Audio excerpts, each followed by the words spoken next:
All right, all right, all right.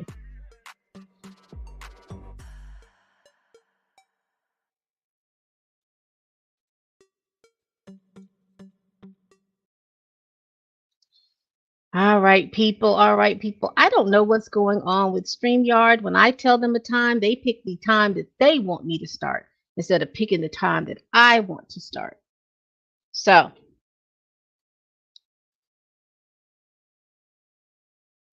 so, I don't know.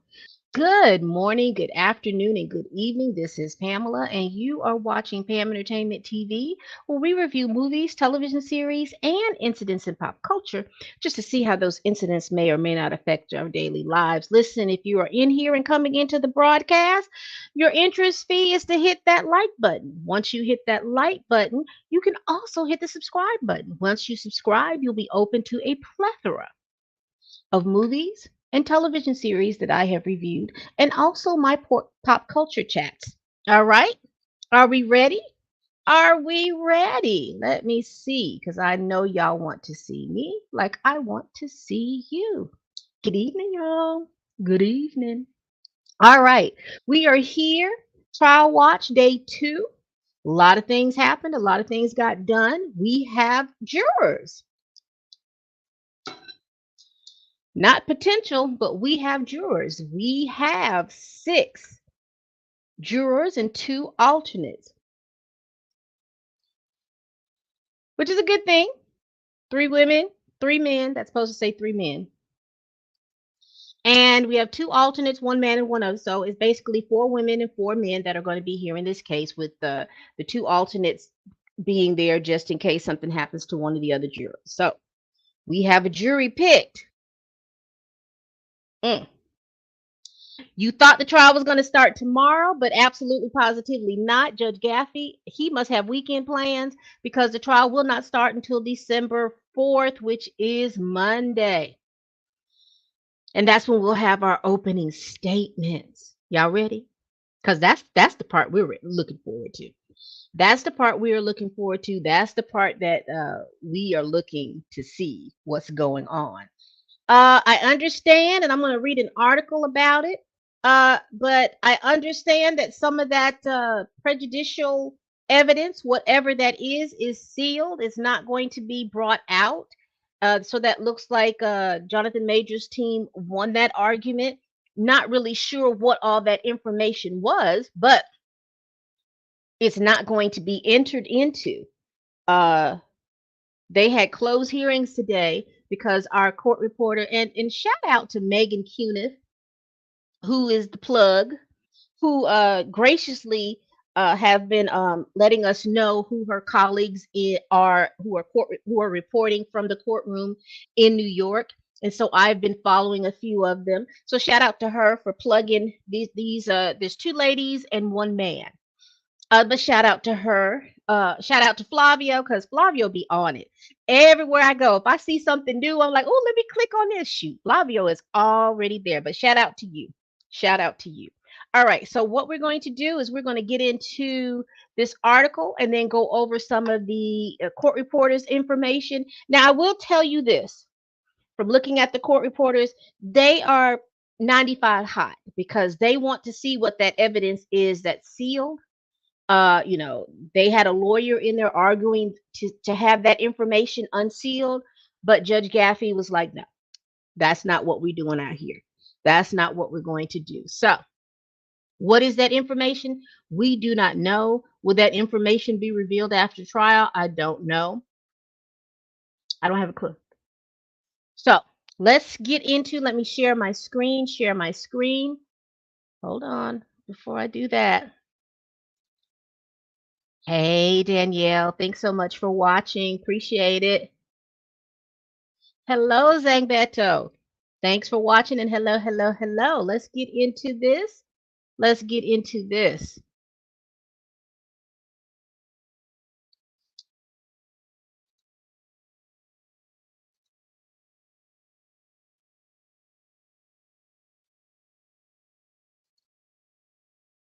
All right, here we go, people. Here we go. Here is the Deadline article that I'm reading. They updated because a lot of the people that had their articles down there, they didn't update their articles. And now I'm trying to figure, okay.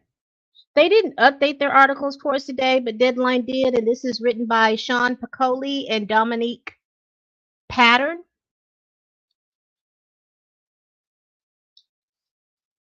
Hold on, y'all.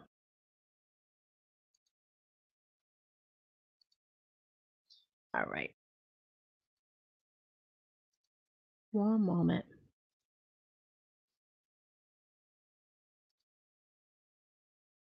I swear I need a producer or something. There's too many clicks and going on. But anyway. Says Jonathan Majors domestic violence trial jury selected. Opening statement set for Monday. And then there was an update. So let's get into this. Okay. After several hours today and yesterday, whittling the initial pool of 39 down to the Manhattan courtroom, 6 jurors and 2 alternates have been selected, as I said, 3 women and 3 men. Will assess the misdemeanor assault of Jonathan Majors. So I skim because I know y'all don't want me to read to y'all.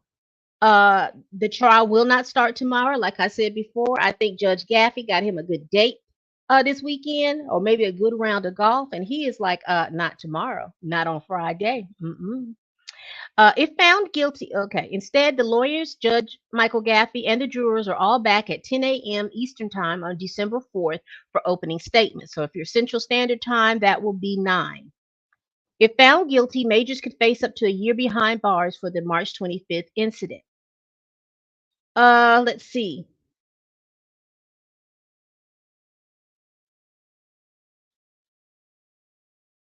So it says while the juror and perhaps the Majors will not be in court Friday, Judge Gaffey, prosecutors, and the defense team will be. So what we'll do is we'll come in tomorrow morning at 10:30. The judge told the attorneys this afternoon. Any applications that both sides want to make tomorrow, he stated, promising to rule on those on Monday, and we'll deal with any other issues on Friday. Okay, so it's still a work week for the attorney, but it's not for the jury and the rest of the staff. So I'm quite sure that the press will be there. Kicking off the second day of trial, a repeatedly delayed trial, Judge Michael Gaffey ruled on Thursday morning that the jury will get to hear that his accuser, Grace Jabari, was arrested over the same incident. In short, Judge Gaffey also issued a separate ruling about evidence in the case that was under seal, and he sealed the ruling tight. Delta Blow, the office of the Manhattan District Attorney Alvin Bragg, merely confirmed today it is a sealed decision. Sources have told Deadline that the sealed documents at issue contain information on potential past incidents involving the actor both in the US and the UK. Entering entering a plea of not guilty months ago over the March incident, Major faces up to a year behind bars. So you remember that what was it? Variety had reported about this incident, this potential incident that happened over in the UK, and that there was a police report or an arrest report. There was no arrest report. I'm taking that back, but there is a police investigation behind it, and they also hinted that there was some medical records in regards to that case too. So basically, the judge is saying no, we are strictly sticking to what happened on March 25th. Now, if for some crazy reason that Priya Chaudhry says something about it or something like that, it might be fair game, but I don't think Priya is going to say anything about that. And shout out to Priya because she has her coat game has been on point. Yesterday, she looked like a little Russian ballerina with her little coat and stuff like that. Or I don't know why I want to say someone from Kazakhstan. But anyway, with the coat, it was cute. Today she's got a little cute coat on today. So shout out to her for that. I know this is a serious thing, but I like to bring just a little bit of levity to anything. All right. So that's basically it with that article, and that's basically the rundown of what happened on day 2. I also want to share my screen again because I want you to see what I was talking about, y'all. Hold on.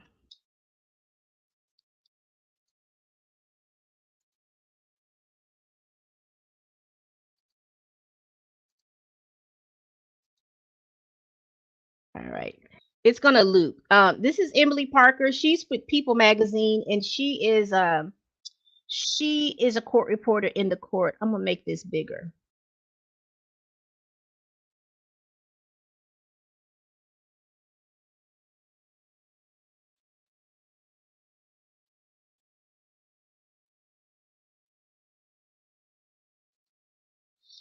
All right, that was Jonathan Majors. Priya, you saw her coat game, y'all. Y'all saw her coat game. It was cute. It was cute. It was so cute. Anyway, but that's what's going on in court. We won't have anything tomorrow. So day three, actually, well, we'll go ahead and do opening statements as day three of court. We'll just say 3B, 3A, 3B, or whatever. But what are you all thinking so far? What do you all think about the fact that the judge decided not to allow um, the sealed information to come in?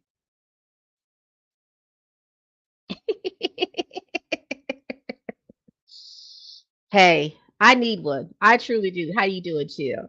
Hey, Gray, y'all doing all right? She do. It's just all her own. Her style is all her own. She's been bringing in them coats, child. I noticed that.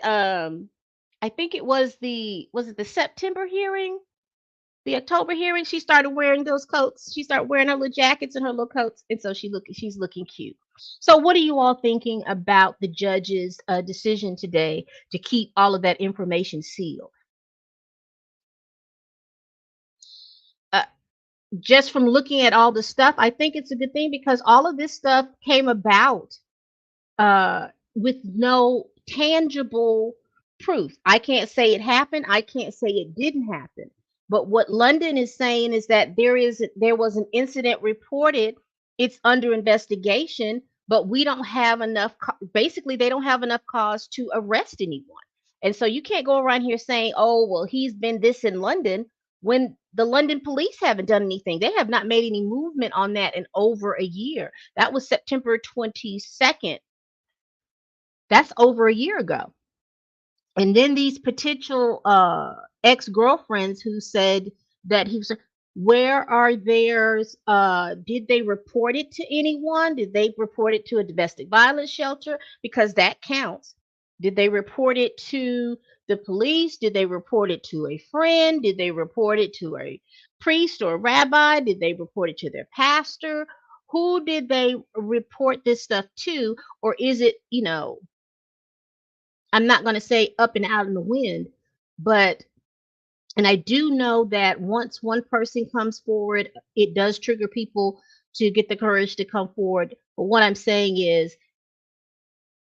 March to now is a pretty good time to have put this information forward. Now, I'm willing to put out there that their statutes of limitations for some things was over.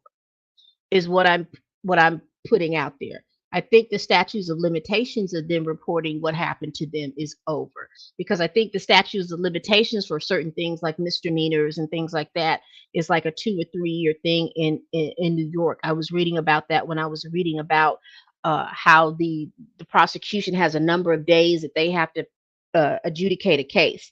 So we will see. We will see. Let's go on here. I Right.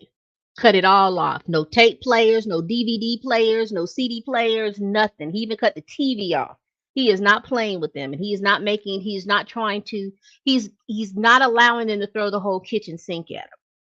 He's not allowing that. So he is I can respect him for taking control of his courtroom and not just allowing any and everything in, but I do think sometime down the line there's going to be some information that he's going to let in that's going to give us some things. Here's what I wanted to ask. Hold on.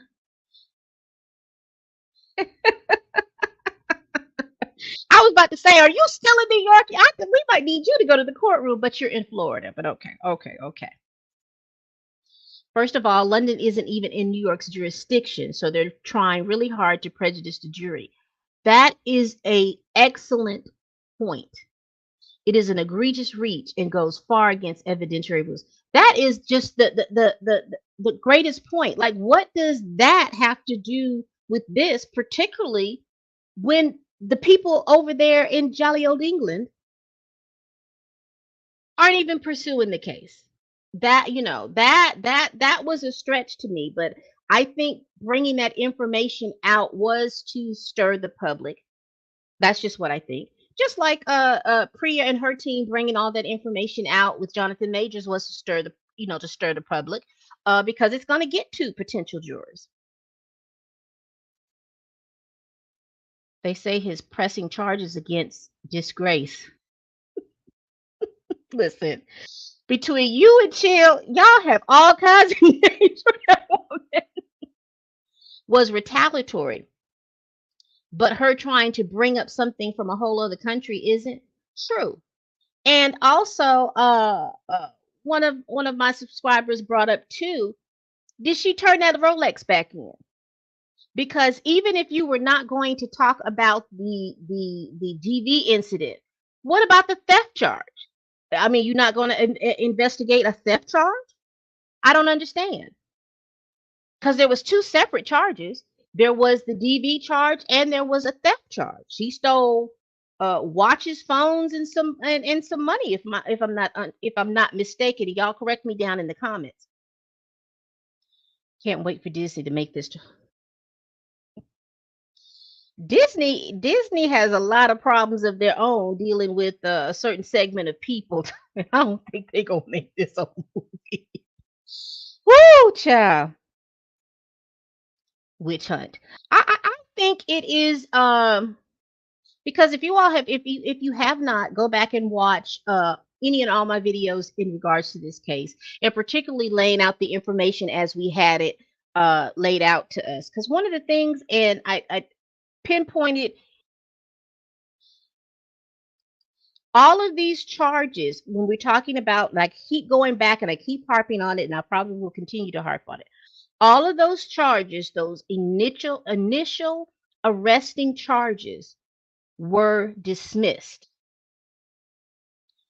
I think the prosecution knew that those charges were going to be dismissed. They knew those charges weren't going to add up. So they needed for her to come in. And I've said this before, him coming to court virtually, Jonathan Majors, this is my opinion, Pam Entertainment TV's opinion. It hurt him a little bit simply because I just think if he was there at that court hearing, if he was there, uh,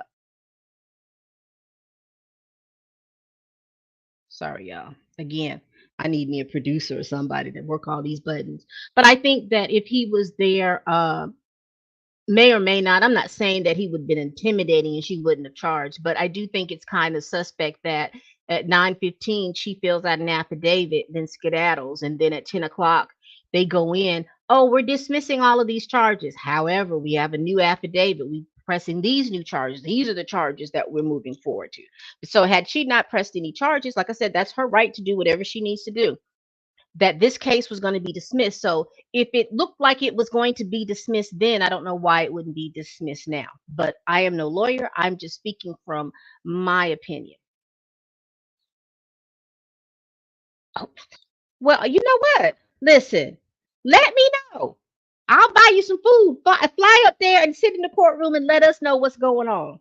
All the shenanigans and stuff. Because with this whole thing, it always starts off with stunts and shows, and then we get information, and then we go to court. So I didn't see too many stunts and shows this time, other than a photo op of them looking like they're in love. But let me know if you're gonna go up there and sit in the courtroom, child. I know it'll be a good, entertaining thing. The jurors who knew him should have lied for the chill. I was thinking the same thing. And I've sat on 5 juries in my lifetime. Okay, I've sat on 5 juries in my lifetime, and I just sat there when I heard that. I was like, mm, y'all gonna miss out on a whole thing. But I do understand you want to get people who are not biased, who don't come in with things. I understand all that. But I definitely thought about that when I heard that. I was like, "Ooh," and then I felt just a little tad proud because I know a lot of us had pushed, once the insider had that video for us. A lot of us put it out on social media. So I was like, "Oh, they may have watched my video or not." They can't say whose video they watched, but I'm quite sure that they watched a lot of. And if they watched that video or saw that video, that tells me, for those YouTubers and everyone who's covering this story, that y'all somebody saw it. Whether you didn't think somebody saw it. And look how those jurors came out and said, "Oh, I saw the video on social media. Oh, I saw this over here." So y'all's information is getting out there. So continue the work. So that, to me, that was like, dog. I really wish they would have said nothing. This is just me being silly. I wish they wouldn't have said anything. But I also took from it, there are a lot of us that are out here really putting this information out here. And just, if something is not making sense to us, it's not making sense. Whatever side you fall on, there's a lot of people out here just giving unbiased opinions, and giving you the information, and letting you settle with it the way you want to. But I was the same way.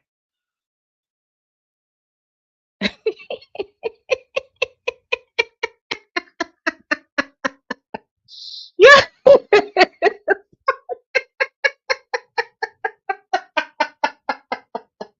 You know it is. You know it is. But didn't Megan play in SVU movie television show some years ago, and it had something to do with this a domestic violence, was she with a football player or something? I don't remember. I hadn't watched SVU in so long, so huh. Grand larceny, yeah. I know I'm trying to think, and I don't want you to, because at first they said it was $39,000, but I think the watch was worth like $7,500. But there was some other things that was taken too, and I know when you add those things up, that's a felony.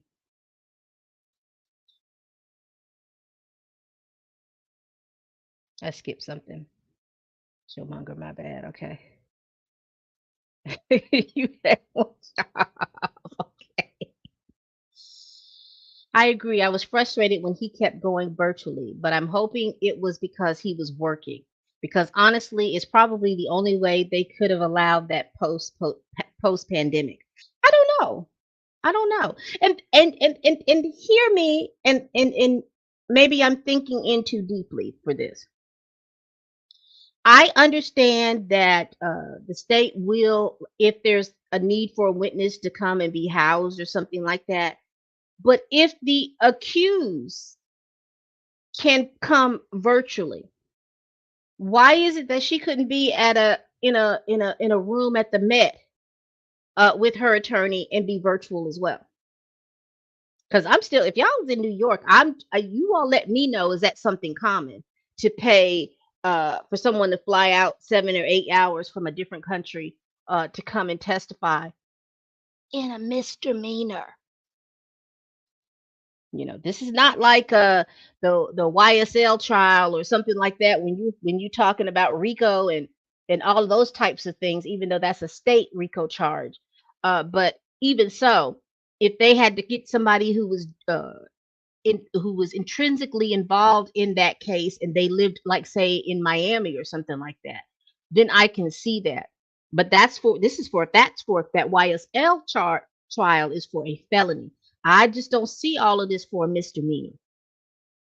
And I just thought, when they were talking about the number of people that there were going to be that were going to be witnesses, why did I think it was going to be more than the people? And then when I started counting, like, who it could be, it didn't seem like it's going to be that many to take you 2 weeks to go through 2 to 3 weeks to go through all of these witnesses. And because you're looking at bystanders, that shouldn't take you long to go through bystanders. You're talking some cops, and you're talking probably the doctor at the hospital, and the handyman, and as Chill and Dre Max say, bartender, and he's going to testify. The bartender, the people at the club. the doorman if they have a doorman, all of this thing. I just don't see where it's going to take that much to in to for them to be on the witness stands for too long. Thank you, ma'am. Thank you. Let me know. Prosecutor tried to hide Soho footage in 2 terabyte of data, and that there's evidence missing. 911 reports. What stops prosecutors storing evidence?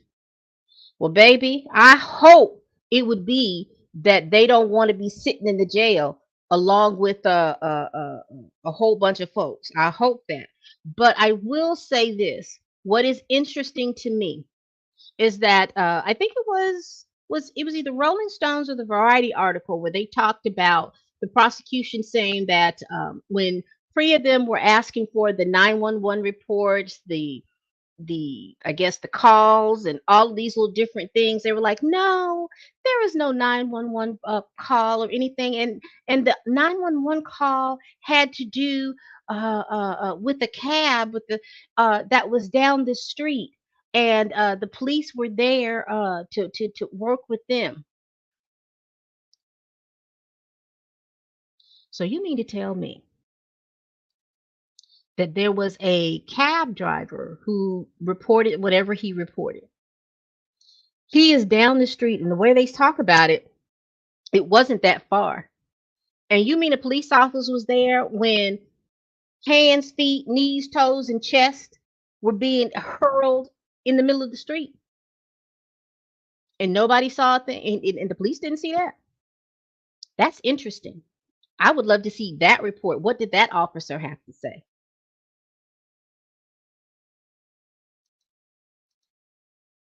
All it takes. So a felony in New York just takes $2,000. Look, grand larceny. Hmm,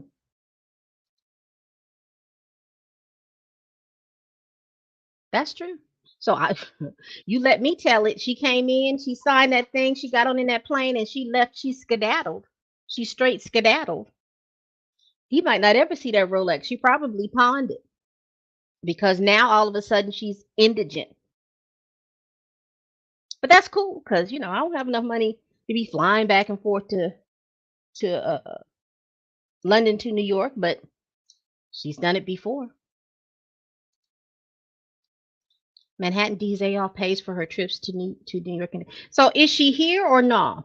So are they going to bring her in on this weekend to be ready for court, or is she? Or has she been ready for court? And all the people been ready for court?